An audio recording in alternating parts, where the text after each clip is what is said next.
act as if God is within you, your voice changes, your posture changes. You stop asking for permission to live with fire.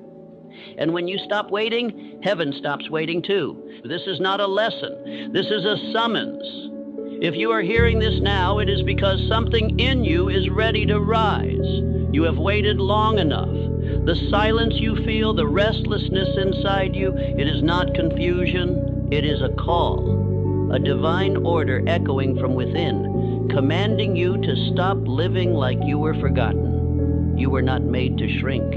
You were not placed here to drift. You were sent, and the one who sent you does not apologize for power.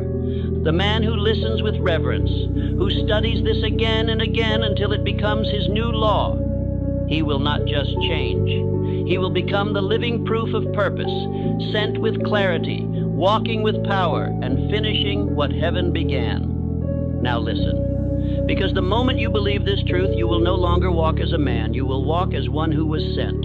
You have walked long enough pretending to be less than what you were sent to become. You have bowed long enough to fear. You have hesitated long enough in the shadow of doubt. But now the voice of purpose calls to you.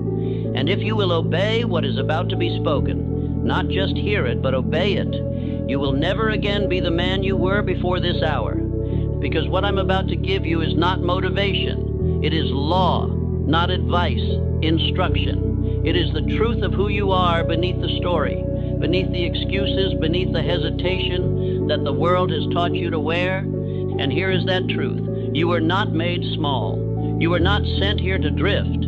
You were not placed on this earth to survive. You were sent with power. You were sent with command. You were sent with God Himself written into your spirit. And yet, most men live like intruders in their own life.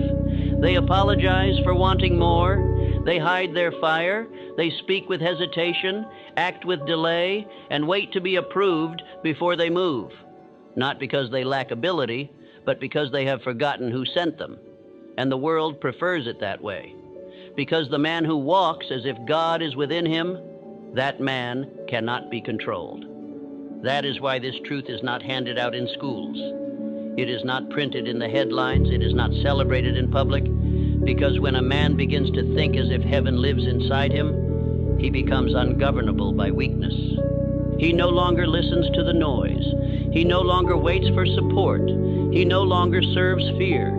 He begins to walk differently, speak differently, build differently.